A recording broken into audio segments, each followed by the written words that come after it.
Hi friends, spicy kitchen ಚಾನಲ್ಗೆ ನಿಮ್ಮೆಲ್ರಿಗೂ ಸ್ವಾಗತ. ನೋಡಿ, ಈ ಥರ ಮೇಕೆದು ಕಿಡ್ನಿ, ಲಿವರು, ಹಾರ್ಟು, ಬೀಜ ಎಲ್ಲವನ್ನು ಹಾಕಿ ಫ್ರೈ ಮಾಡೋಣ. ಒಂದೊಳ್ಳೆ ಟೇಸ್ಟಿಯಾದಂಥ ಪೆಪ್ಪರ್ ಫ್ರೈ. ಇದು ನೋಡಿ, ಮೇಕೆದು ಮಣ್ಬಟ್ಟಿ ಅಂತೀವಿ ನಾವು, ನೀವು ಏನಂತೀರ ಗೊತ್ತಿಲ್ಲ. ಇದು ಲಿವರು ಅರ್ಧ kg ಅಷ್ಟಿದೆ. ಮತ್ತು ಇದು ಹಾರ್ಟು, ಇದು ಬೀಜ ಅಂತಾರೆ ಇದನ್ನು. ಇಷ್ಟನ್ನ ತೊಗೊಂಡಿದ್ದೀನಿ ನಾನು. ಇವೆಲ್ಲವನ್ನು ಹಾಕಿ ಪೆಪ್ಪರ್ ಫ್ರೈ ಮಾಡೋಣ. ನೋಡಿ, ಇದು ಮೇಕೆದು ಕಿಡ್ನಿ ಇರ್ಬೋದು. ಇದನ್ನು ಹಾಕಿ ಕುಕ್ಕರಲ್ಲಿ ಬೇಯಿಸ್ಕೊಳ್ಳೋಣ. 3ರಿಂದ 4 ವಿಸಿಲು ಬರ್ಸ್ಕೋಬೇಕು. ಇದು ಬೇಗ ಬೇಯಲ್ಲ, ಹಾಗಾಗಿ ಇದನ್ನು ಬೇಯಿಸ್ಕೊಳ್ಳೋಣ. ಇದಕ್ಕೆ ದೊಡ್ಡದು 2 ಈರುಳ್ಳಿ, ದೊಡ್ಡದು 2 ಟೊಮೊಟೊ ಮತ್ತು 8ರಿಂದ 10 ಹಸಿಮೆಣ್ಸಿನ್ಕಾಯಿ, 1 ಕಟ್ಟಷ್ಟು ಕೊತ್ತಂಬರಿ ಸೊಪ್ಪು, ನಾಟಿ ಕೊತ್ತಂಬರಿ ಸೊಪ್ಪು ಇದು ತೊಗೊಂಡಿದ್ದೀನಿ. ಲಿವರ್ನ ಚಿಕ್ಕ ಚಿಕ್ಕದಾಗಿ ಕಟ್ ಮಾಡಿ ಇಟ್ಕೊಂಡಿದ್ದೀನಿ. ಇದು ಬೀಜ ಅನ್ನೋದನ್ನು ನೀಟಾಗಿ ಚಿಕ್ಕ ಚಿಕ್ಕದಾಗಿ ಕಟ್ ಮಾಡಿ ಇಟ್ಕೊಂಡಿದ್ದೀನಿ. ಈ 3ರಿಂದ 4 ವಿಸಿಲ್ ಆಗಿದೆ, ಚೆನ್ನಾಗಿ ಬೆಂದಿದೆ ನೋಡಿ. ಇದನ್ನು ಬೇಯಿಸ್ಕೊಂಡು ಸೈಡಲ್ಲಿ ಇಟ್ಕೊಳ್ಳೋಣ. ಒಂದು ಐರನ್ ಕಡಾಯಿ ಇಟ್ಟಿದ್ದೀನಿ, ಕಬ್ಬಿಣದ ಬಾಣಲಿ. ಇದರಲ್ಲಿ ಮಾಡಿದ್ರೆ ತುಂಬಾ ಟೇಸ್ಟಿಯಾಗುತ್ತೆ, ಹಾಗಾಗಿ ಇದನ್ನು ಇಟ್ಕೊಂಡಿದ್ದೀನಿ ನಾನು. ಇದನ್ನು ಚೆನ್ನಾಗಿ 100 ಗ್ರಾಮ್ ಅಷ್ಟು ಆಯಿಲ್ ಹಾಕ್ಕೊಂಡು ಚೆನ್ನಾಗಿ ಕಾಯಿಸ್ಕೊಂಡು ಹಸಿಮೆಣ್ಸಿನ್ಕಾಯಿ ಹಾಕ್ಕೊಂಡು ಫ್ರೈ ಮಾಡ್ಕೊತಾ ಇದ್ದೀನಿ. ಇಲ್ಲಿ ದೊಡ್ಡದು 3 ಈರುಳ್ಳಿನ ತೊಗೊಂಡಿದ್ದೀನಿ ನಾನಿಲ್ಲಿ. ಇದು 1.5ರಿಂದ 2 kg ಇದೆ, ಹಾಗಾಗಿ 3 ಈರುಳ್ಳಿ ಬೇಕಾಗತ್ತೆ. ದೊಡ್ಡ 3 ಈರುಳ್ಳಿ ಹಾಕ್ಕೊಂಡು ಒಂದು ಕೈ ಹಿಡಿಯೋಷ್ಟು ಕರಿಬೇವಿನ ಸೊಪ್ಪು ಹಾಕ್ಕೊಳ್ಳೋಣ. ಇಷ್ಟನ್ನು ಹಾಕಿ ಚೆನ್ನಾಗಿ ಫ್ರೈ ಮಾಡ್ಕೋಬೇಕಿದು. ಕಲರ್ ಚೇಂಜ್ ಆಗೋದೇನು ಬೇಡ, ಚೆನ್ನಾಗಿ ಒಂದು ಸ್ವಲ್ಪ ಕ್ರಿಸ್ಪ್ ಆಗೋವರೆಗೂ ಫ್ರೈ ಮಾಡ್ಕೊಳ್ಳೋಣ. ಒಂದು 5ರಿಂದ 10 ಸೆಕೆಂಡು ಫ್ರೈ ಆದಮೇಲೆ ಇದಕ್ಕೆ ಇದು ಬೆಂದಿತ್ತಲ್ಲ ಅದನ್ನು ನಾನು ಚಿಕ್ಕದಾಗಿ ಕಟ್ ಮಾಡ್ಕೊತಾ ಇದ್ದೀನಿ. ಇಲ್ಲಿ ಇದನ್ನು ಬೇಯಿಸೇ ಮಾಡಬೇಕು, ಅದು ಬೇಗ ಬೇಯೋದಿಲ್ಲ. ಹಾಗಾಗಿ ಇದಕ್ಕೆ 2 ದೊಡ್ಡ ಸ್ಪೂನಷ್ಟು ಬೆಳ್ಳುಳ್ಳಿ ಶುಂಠಿ ಪೇಸ್ಟನ್ನು ಹಾಕ್ತಾಯಿದ್ದೀನಿ ನಾನಿಲ್ಲಿ. ಶುಂಠಿ ಪ್ರಮಾಣ ಕಡಿಮೆ ಇದೆ, ಬೆಳ್ಳುಳ್ಳಿ ಪ್ರಮಾಣ ಜಾಸ್ತಿ ಇದೆ. ಆ ಥರ ಪೇಸ್ಟ್ ಮಾಡಿಟ್ಕೊಂಡ್ರೆ ಟೇಸ್ಟಿಯಾಗುತ್ತೆ. ಇದನ್ನು ಹಾಕಿ ಚೆನ್ನಾಗಿ ಮಿಕ್ಸ್ ಮಾಡ್ಕೊಳ್ಳೋಣ. ಇದು ಹಸಿ ಸ್ಮೆಲ್ ಹೋಗೋ ತನಕ ಒಂದು 2-3 ಸೆಕೆಂಡು ಫ್ರೈ ಮಾಡ್ಕೊಳ್ಳೋಣ. ಈ ಬೆಳ್ಳುಳ್ಳಿ, ಈರುಳ್ಳಿ, ಹಸಿಮೆಣ್ಸಿನ್ಕಾಯಿ, ಟೊಮೊಟೊ. ಈಗ ದೊಡ್ಡದು 3 ಟೊಮೊಟೊ ಚಿಕ್ಕದಾಗಿ ಕಟ್ ಮಾಡಿರೋವಂಥ ಟೊಮೊಟೊನೂ ಹಾಕ್ಕೊಂಡು ಇದನ್ನು ಸ್ವಲ್ಪ ಸಾಫ್ಟ್ ಆಗೋ ತನಕ ಫ್ರೈ ಮಾಡ್ಕೊಳ್ಳೋಣ. ಈ ಥರ ಫ್ರೈ ಮಾಡಿದ್ರೆ ಫ್ರೈ ತುಂಬಾ ಟೇಸ್ಟಿಯಾಗುತ್ತೆ, ಹಾಗಾಗಿ ಮುಂಚೆನೇ ಫ್ರೈ ಮಾಡ್ಕೊಂಡಿದ್ದೀನಿ. ಇದು ನೋಡಿ, ಮಟನ್ದು ಲಿವರು. ಇದನ್ನು ಚೆನ್ನಾಗಿ ತೊಳೆದು ಉಪ್ಪು ಅರಿಶಿನ ಹಾಕಿ 3ರಿಂದ 4 ಸರಿ ಚಿಕ್ಕ ಚಿಕ್ಕದಾಗಿ ಕಟ್ ಮಾಡಿ ಇಟ್ಕೊಂಡಿದ್ದೀನಿ ನಾನಿಲ್ಲಿ. ಇದನ್ನು ಇದಕ್ಕೆ ಹಾಕ್ಕೊಂಡು ಮಿಕ್ಸ್ ಮಾಡ್ಕೊಳ್ಳೋಣ. ಈಗ ಇದಕ್ಕೆ ಬೇಕಾಗುವಷ್ಟು ಉಪ್ಪು ಹಾಕ್ಕೊಳ್ಳೋಣ.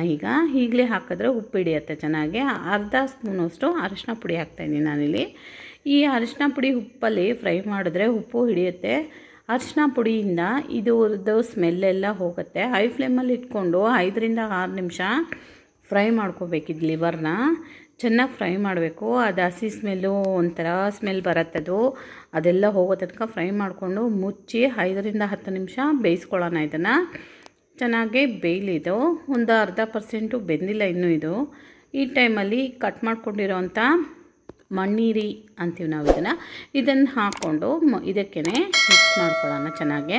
ಇದಕ್ಕೆ 1-1.5 ಸ್ಪೂನಷ್ಟು ಪೆಪ್ಪರ್ ಪುಡಿ ಹಾಕ್ತಾಯಿದ್ದೀನಿ. ಹೀಗೆ ಹಾಕಿದ್ರೆ ಚೆನ್ನಾಗಿ ಹಿಡಿಯುತ್ತೆ, ಫ್ಲೇವರ್ ಚೆನ್ನಾಗಿರುತ್ತೆ. ಹಾಗಾಗಿ ಹಾಕಿ ಮತ್ತೆ ಒಂದು 2-3 ಸೆಕೆಂಡು ಚೆನ್ನಾಗಿ ಫ್ರೈ ಮಾಡ್ಕೋಬೇಕು ಹೈ ಫ್ಲೇಮಲ್ಲಿ. ಇದನ್ನು ಫ್ರೈ ಮಾಡಿದಷ್ಟು ಫ್ರೈ ಟೇಸ್ಟಿಯಾಗಿ ಬರುತ್ತೆ, ಹಾಗಾಗಿ ಇದನ್ನು ಚೆನ್ನಾಗಿ ನಾನು ಫ್ರೈ ಮಾಡ್ಕೊತಾ ಇದ್ದೀನಿ. ಫ್ರೈ ಮಾಡಿ ಮತ್ತೆ ಮುಚ್ಚಿ ಮತ್ತೆ 5ರಿಂದ 6 ನಿಮಿಷ ಬೇಯಿಸ್ಕೋಬೇಕು ಇದನ್ನು. ಅದು ಎಲ್ಲ ಹೊಂದ್ಕೊಂಡು ಫ್ರೈ ಚೆನ್ನಾಗೇ ಬೇಯುತ್ತೆ. ಬೆಂದು ನೋಡಿ ನೀರು ಬಿಟ್ಟಿದೆ. ಇದು ನಾನು ನೀರು ಹಾಕಿಲ್ಲ, ಅದರಿಂದನೇ ನೀರು ಬಿಟ್ಕೊಂಡಿದೆ. ಈ ನೀರೆಲ್ಲ ಪೂರ್ತಿಯಾಗಿ ಡ್ರೈ ಆಗಬೇಕು, ಅಲ್ಲಿ ತನಕ ಇದನ್ನು ಫ್ರೈ ಮಾಡ್ಕೋಬೇಕು. ಹಾಗಾದ್ರೇ ಟೇಸ್ಟು ಚೆನ್ನಾಗಿ ಬರುತ್ತೆ. ಇದಕ್ಕೆ ಮೇಕೆದು ಫ್ಯಾಟ್, ಚರ್ಬಿ ಅಂತೀವಿ ನಾವು ಇದನ್ನು ಹಾಕ್ಕೊಂಡು 2-3 ಸೆಕೆಂಡು ಮಿಕ್ಸ್ ಮಾಡ್ಕೊಳ್ಳೋಣ. ನೀರು ನೋಡಿ ಕಡಿಮೆ ಆಗಿಲ್ಲ, ಹಾಗೆ ಇದೆ. ಈಗ ನೋಡಿ, ಇದು ಬೀಜ, ಅದು ಬೇಗ ಬೇಯುತ್ತೆ, ಹಾಗಾಗಿ ನಾನು ಲಾಸ್ಟಲ್ಲಿ ಹಾಕ್ತಾಯಿದ್ದೀನಿ. ಅದನ್ನು ಚಿಕ್ಕದಾಗಿ ಕಟ್ ಮಾಡಿ ಹಾಕಿ 1.5 ಸ್ಪೂನಷ್ಟು ಖಾರದ ಪುಡಿ, 2 ಸ್ಪೂನಷ್ಟು ಧನಿಯಾ ಪುಡಿ ಹಾಕ್ತಾಯಿದ್ದೀನಿ ನಾನಿಲ್ಲಿ. ಹಾಕಿ ಮತ್ತೆ ಮಿಕ್ಸ್ ಮಾಡ್ಕೊಳ್ಳೋಣ. ಇದನ್ನು ಮುಂಚೆನೇ ಹಾಕಿಬಿಟ್ರೆ ಸಿಯೋ ಥರ ಆಗುತ್ತೆ, ಫ್ರೈ ಮಾಡೋಕ್ಕೆ ಬರಲ್ಲ. ಹಾಗಾಗಿ ಚೆನ್ನಾಗಿ ಫ್ರೈ ಆಗಿ 3/4% ಬೆಂದಾದಮೇಲೆ ನಾನು ಖಾರದ ಪುಡಿ, ಧನಿಯಾ ಪುಡಿನ ಹಾಕ್ತಾಯಿದ್ದೀನಿ.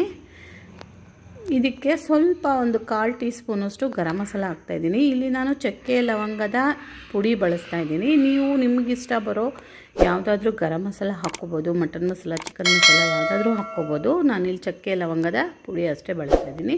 ನೋಡಿ, ಎಲ್ಲ ಬೆಂದು ಕರೆಕ್ಟಾಗಿ ರೆಡಿಯಾಗಿದೆ. ಈ ಟೈಮಲ್ಲಿ ನಾನು ಜಜ್ಜಿರೋವಂಥ ಬೆಳ್ಳುಳ್ಳಿ, ಹಸಿಮೆಣಸಿನ್ಕಾಯಿ ಒಂದು 4, ಕೊತ್ತಂಬರಿ ಸೊಪ್ಪು ಇಷ್ಟನ್ನು ಲಾಸ್ಟಲ್ಲಿ ಹಾಕ್ತಾಯಿದ್ದೀನಿ. ಇಲ್ಲಿ ನೋಡಿ, ಯಾವುದೇ ಫ್ರೈ ಮಾಡಿದ್ರೂ ಇದನ್ನು ಲಾಸ್ಟಲ್ಲಿ ಹಾಕಿ ಮಿಕ್ಸ್ ಮಾಡಿ. ತುಂಬಾ ಚೆನ್ನಾಗಿರುತ್ತೆ ಟೇಸ್ಟು. ಈ ಥರ ಒಂದು ಸರಿ ಟ್ರೈ ಮಾಡಿ ನೋಡಿ, ತುಂಬಾ ಟೇಸ್ಟಿಯಾಗತ್ತೆ. ಲಾಸ್ಟಲ್ಲಿ ಜಜ್ಜಿರೋವಂಥ ಬೆಳ್ಳುಳ್ಳಿ, ಕೊತ್ತಂಬರಿ ಸೊಪ್ಪು, ಹಸಿಮೆಣಸಿನ್ಕಾಯಿನ ಫ್ರೈಯಲ್ಲಿ ಲಾಸ್ಟಲ್ಲಿ ಹಾಕಿ ಮಿಕ್ಸ್ ಮಾಡಿದ್ರೆ ತುಂಬಾ ಟೇಸ್ಟಿಯಾಗುತ್ತೆ. ನೋಡಿ, ಈಗ ಆಗಿದೆ, ಎಲ್ಲನೂ ಚೆನ್ನಾಗಿ ಬೆಂದಿದೆ, ಹೊಂದ್ಕೊಂಡಿದೆ. ಈಗ ಸರ್ವ್ ಮಾಡ್ಕೊಳ್ಳೋಣ. ನಿಮಗೆ ನನ್ನ ವಿಡಿಯೋಸ್ ಇಷ್ಟ ಆದರೆ ಪ್ಲೀಸ್ ಲೈಕ್ ಮಾಡಿ, ಶೇರ್ ಮಾಡಿ, ಸಬ್ಸ್ಕ್ರೈಬ್ ಮಾಡ್ಕೊಳ್ಳಿ ಫ್ರೆಂಡ್ಸ್. ಇದೇ ಥರ ನಾನು ಡೈಲಿ ವಿಡಿಯೋಸ್ ಹಾಕ್ತಾಯಿರ್ತೀನಿ. ಸಬ್ಸ್ಕ್ರೈಬ್ ಮಾಡಿಕೊಂಡ್ರೆ ನಿಮಗೆ ನೋಟಿಫಿಕೇಷನ್ ಬರುತ್ತೆ. Thank you.